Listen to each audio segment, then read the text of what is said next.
Hello, welcome Daniel to the this is the BTS Creative Academy podcast. We're here at the Romford Film Festival. Tell me, what brings you to the Romford Film Festival today? Thank you very much. I'm really thankful to be here. I'm Daniele Nicolosi, and I am a director from Italy, Torino. And I'm here because my short film Scomparire, the Italian title is Scomparire, the English title is Fade Away, to Disappear, is in competition here at Romford Film Festival. So I I decided to come here, and also because it's my first time in London, and then I get the chance to visit the city and also to participate at this festival that seems to be very, very cool, very, very beautiful. Oh, wonderful! How are you finding your first visit to the UK? Oh, very, very good. I Yes, think London is a beautiful city. nice. I really love. Me and my brother just Hmm. visit a lot of things in these days, and tomorrow we are going to visit other stuff. And also the festival. I saw the longest version of Once Upon a Time in America, Ah, yes, the and 4.5 hour yeah, cut. yeah, Yes, yes. and was very, very impressive. Yeah, I Hmm. mean, it's one of my favorite movie, but Hmm. also with this extended version was also better. Yes, And and seeing it on the big screen as well. yeah, of course, I've Hmm. seen the screen, and I love how you guys, or the guys from the staff, are very passionate, or are very film lovers, and Hmm. that's the important thing, I think. Yes, yes. There is definitely that sense here, isn't it, of everyone that's here loves movies. Yes, Everyone that's here loves cinema. yeah. What for you started your love of cinema? My love cinema start when I was when I was a child, and I remember one movie that Mhm. impressed me, and it was Terminator 2, The Judgment Day. Yes, yes. Was the movie that really Hmm. changed a little bit my life. But the movie that made me think that I want to be a filmmaker Hmm. was The Departed by Martin Scorsese. Yes. When I saw it, I was 15 years old, Hmm. and I just love it. The editing, the screenplay, and even if Martin Scorsese had made Hmm. much better film than that, but the screening when I It was was. young, It's interesting that you mentioned the screenplay with that film, The Departed. I found it offered lots of unexpected turns, didn't it, within the story? yeah, There yeah, was this narrative of these two different characters and their of course, journey, yeah, yeah, but I don't think you could. The first time you watched that film, I remember moments happening that you just didn't expect to yes, happen, yes. and it was yeah, it was a really powerful piece of cinema, that film, wasn't Yes, it? yeah, I loved. Also, if The Departed is a remake, Hmm. but it's a remake with all the Scorsese styles, so that Yes. make it very, very impressive. Hmm. So what was different about the love for Terminator 2? How is that different for you? Was it just a pure love of enjoyment of the entertainment, or was there something in there that I was think different? Terminator 2 was the movie that later, not when Mhm. when I watched it for the first time, but later made me think about the genre movies, like the power of genre movies Mhm. to be in one side movie entertainment movie, Mhm. but in another side carry contents Mhm. about society. And so one of my favorite directors is John Carpenter, because I think he can really he's a master um, to create genre movie, but with a unique Unique style twist. and yeah, twist, and Mhm. also with contents about society, about our contemporary, Mhm. about social, and I try in my way to do the same thing when I make Mhm. short films or movies. I've recently rewatched They Live, Yes, and yeah, that one of that the, was one of yeah, the first yeah, movies that woke me up to the fact that cinema can make you think. yes, exactly, Sorry, yeah. excuse me. Don't Sorry, worry. excuse me. Exactly, yeah, But They Live, yes, a movie that on the face of it might seem like a popcorn movie. It might seem but like in deep is but deep very, down, it's like, actually, what is the society like that's lying underneath, yeah, yeah, and why are these things put to us in this yeah, way? yeah, yeah, and it's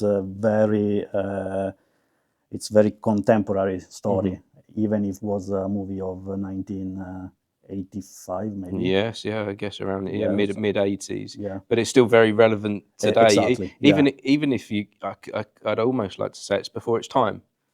yes, Those kind of questions weren't being asked yeah, back then, whereas now, in this time, it's very evident, isn't it, that we're being force-fed information through the yeah, media. yeah. And so I mean, so my favorite directors are filmmakers like John Carpenter, also George Romero, who used zombie movies to tell Yes, us yeah. about society and how capitalism changed the world, the thinking of the people, and other great directors that I like. I think like William Friedkin and even an Italian director that I love is Elio Petri. He's another director like John Carpenter. All this filmography, he changed every genre movie. He made horror film, he made science fiction, but every movie was very personal, was very deep in the context and try to tell something through the genre. So forgive me, your latest movie that you brought to Romford, what's the name again? Scomparire, to disappear. To Disappear Yeah. is the British title. So how have you taken the inspiration of these films and filmmakers that you love and applied it to this film?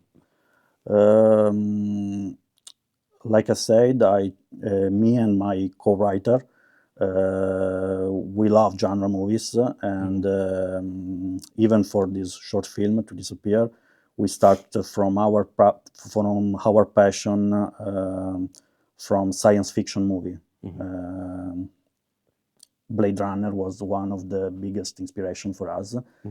But at the same time, we put inside this story our personal feeling about the world, about the technology, about how the relationship between men are changing, between human beings are changing. And so we create this short film that is an homage to my reference, like Blade Runner, even Her, the movie by Spike Jonze. Yes, yeah. It was a big inspiration there too. But we try to find an original way in the context and also in the format, because we shot the movie in two different formats, Okay. in Super 8 millimeters and in digital. In digital, full of visual effects. And it's a story about virtual reality. And I think the original thing is that the virtual reality is shot with the Super 8 millimeters film. And the reality in the film that is set in this Torino in 2046 is shot with digital camera and with a lot of visual effects. So we create this conflict between virtual reality. Two different worlds. Yes, two different worlds, opposite. And I guess for some audiences that don't fully understand filmmaking, they might not even understand why it feels different. But when you shoot with those different materials, there is a different vibe that you get from experiencing it, and you do get this conflicting feeling from the different types of filmmaking and styles. I decided to shot the virtual reality in Super 8 millimeters because I want to create a virtual reality that was like a memory, a dream for the main character, something hold something, because he decided when he approached to virtual reality, the look,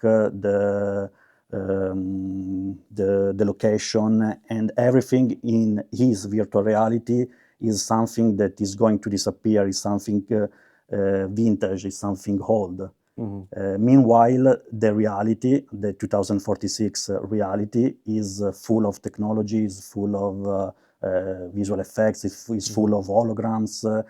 We had a lot to work with visual effects. It was my first time also with visual effects and also with the Super 8 millimeters. It was stressful, but also funny.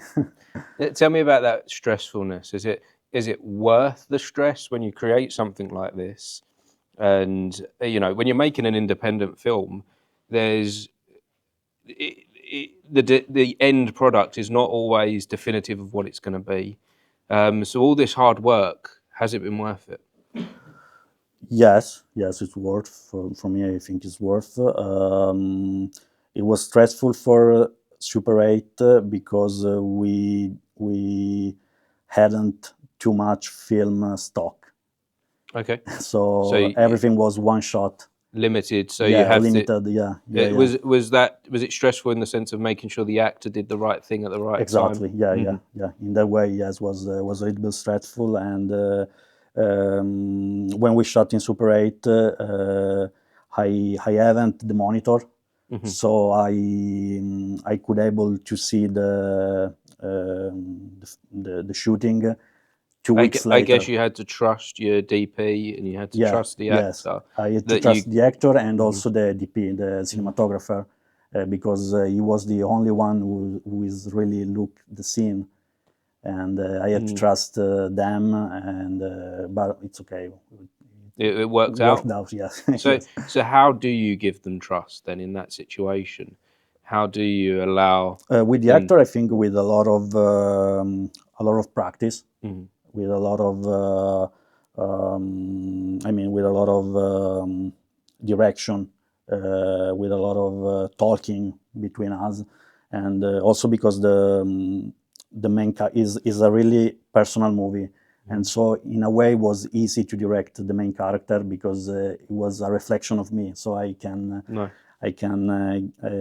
give to him my feeling, my sensation, and it was easy. And for with the director of photography was also is a friend of mine. He owned the Super 8 camera.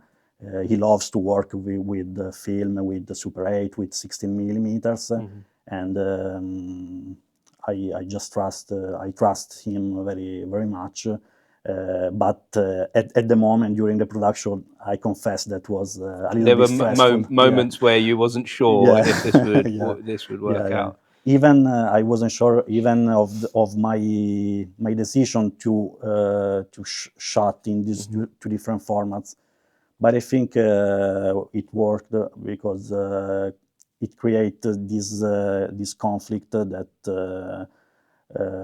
make the film original, I think. When you have an idea like this to do something a little bit different, to take these two different formats and bring them together, do you think there's any special consideration you should have going into the project? Is there anything that you should be aware of when you have a fresh new idea like that it might not work? Yes, might not work. Yes, of course, and also for the digital part, we had a lot of visual effects, and I was also it was trust my VFX supervisor because I cannot imagine. I mean, I imagine the sequence, the scene post-produced, but at the moment we shot with the blue screen or green screen, so it was very hard to find a way. Also because it was my first time with visual effects. It sounds to me like you're very open to experimenting and to playing. And I often find when I've looked at films, looked at theatre, whatever it is in the creative world, when we experiment and play, some of the best stuff comes from that. Yeah. Doesn't it? Yeah, I think so. Yeah. I like to experiment. I think mostly for the short film is an important thing to experiment, because you have the. I mean, in this case, I also am the producer of the short film, so the decision was. The final decision was yours Yes, at the end of the exactly. day. It's Yeah, all on. yeah, This is your movie. exactly. It's Yeah, on. yeah, It's on yeah, you yeah. if it works. So I So think for short film is a good way to try different way and try to be original. so is there anything from this film that you'll be taking forward into your next film? Yes, we are working for my first, I hope, my first feature film. There is an horror film.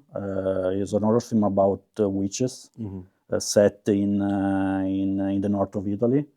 And also we are working at the same way with my co-writer.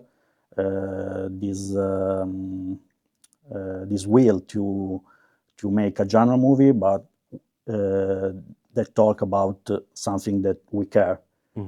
In this case, is the situation of the woman in the 80 in the 1980. Sorry, in the 1885. Okay. And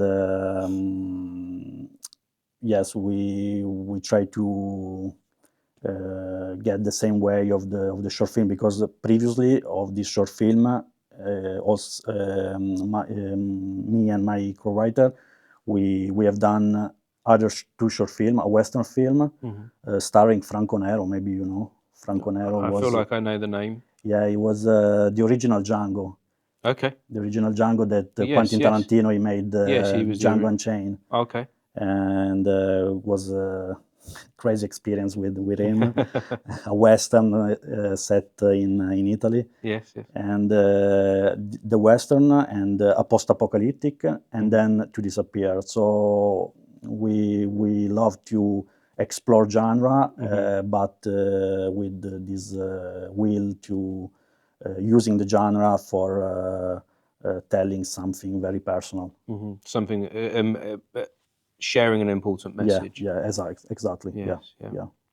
So, what are your hopes and dreams for this film now? What do you hope that this film will offer to the world with the message that it's got? I don't know, because I don't think the film gives answers. I mean, it's a very pessimistic.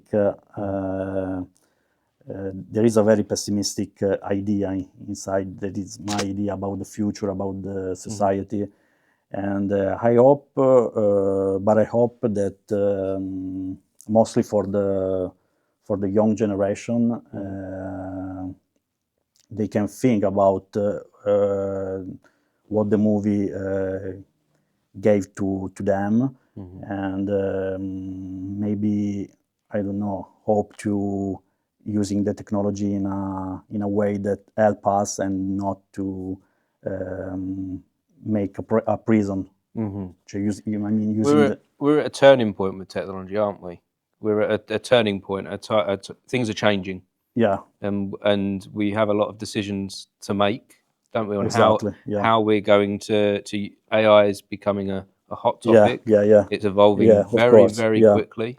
How much do we want AI to take away from the human experience?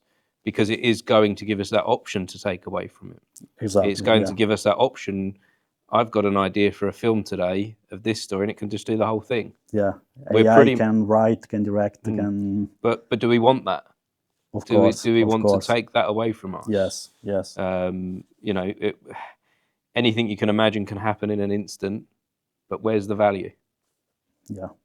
And that was the content that my movie reflect about. And it's interesting that you say that you hope that the audience will think. It's not that you're telling the audience what you think. No, of course, yeah. You know, the best movies, like going back to They Live, John Carpenter, it didn't say to you, this is what I believe, this is the agenda. This is just, there's an idea here. Yeah. Go, explore that idea. Exactly. Yeah. Yeah. And I think that is the power of cinema, isn't it? When it works best. I agree. Yeah. Yeah. This has been a really lovely conversation. I look forward to watching your film. Thank you very much. Where can, if anyone's watching or listening, or myself, where can I find your film? Is it out there available to watch, or is it just doing the festivals at the moment? It's Romford Film Festival. Maybe Yes. it's one of the latest festival, and then we will put it online on our YouTube channel, Okay. or our cultural association that called Metropolis Film. Metropolis is another of my Okay. Yes. my favorite movie, science fiction. And The original, perhaps. yeah, of course, yeah. So you can watch it there. Find it on there. I'll add everything in the comments to this video and to this podcast. Thank you. So if anyone's interested, we can follow the journey of this film and go and seek it out. Well, I really appreciate you sharing with me today. This has been a wonderful conversation. And if anyone has been watching or listening, thank you for joining us as well. Thank you very much. Thank you so much.